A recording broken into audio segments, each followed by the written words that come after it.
산소 이장을 조심해야 되는 이유에 대해서 먼저 얘기를 해드자면, 원래 그 안에 있었던 분을 어찌됐든 메워져 있는 공간이잖아요. 산소를 치면 네네. 안에가 차 있어. 근데 거기를 비우는 거잖아요.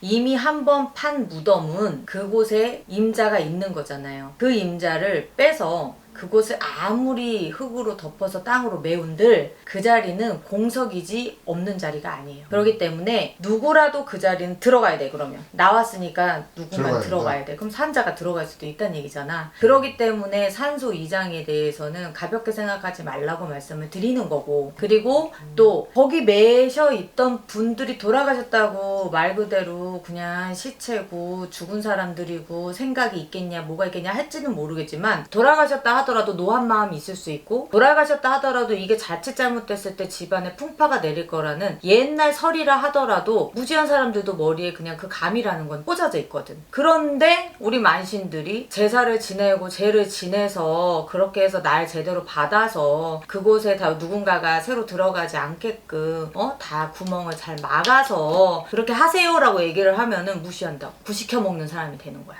우리가 그게 아니거든. 이동할 거라고 고해야지. 우리가 어르신들한테 말씀은 드려야지. 말도 안 하고 그 산소 앞에 갖고 그러니까 옮겨 드릴게요 하고 가면 끝이 아니거든. 그러니 옛부터 우리가 부탁을 하고 청탁을 하더라도 식사는 한 끼 마련해 드리면서 한다고. 거기 앞에다가 제사를 지내고 자기들 나름으로 막 할지는 몰라도 그 후에 그 난 자리에 대해서는 메우는 거를 잘 메꿔줘야 되고, 그 자리에 뭔가 방법을 써야 되는 방법을 써서라도 옮겼을 때 우리 집안의 노에서 이렇게 손을 대는 일이 없게끔 예방은 해야죠. 그래서 그게 필요하다라고 얘기를 하는 거고, 윤달에 하는 거는 어떻게 보면 썩은 달이라고도 할 수도 있고 없는 달이라고도 할 수도 있잖아요. 그래서 그게 손 없는 날로 칠 수도 있단 말이에요. 쉽게 설명하면. 그래서 윤달에 그렇게 이장이나 뭐 이렇게 산소 옮기는 거나 뭐 이렇게 묘비를 새로 만든다거나 이런 게 생기는 거지. 근데 예를 들어서 윤달이 지나고 나서 갑자기 해야 되는 경우도 있잖아요. 그렇죠. 그럴 수 있죠.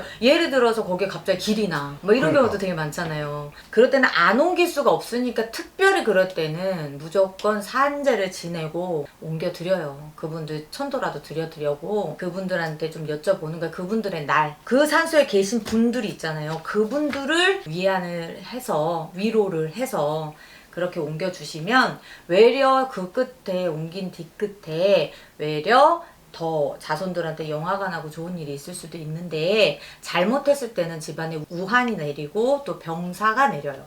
그렇기 때문에 가볍게 생각하실 일은 절대 아니다.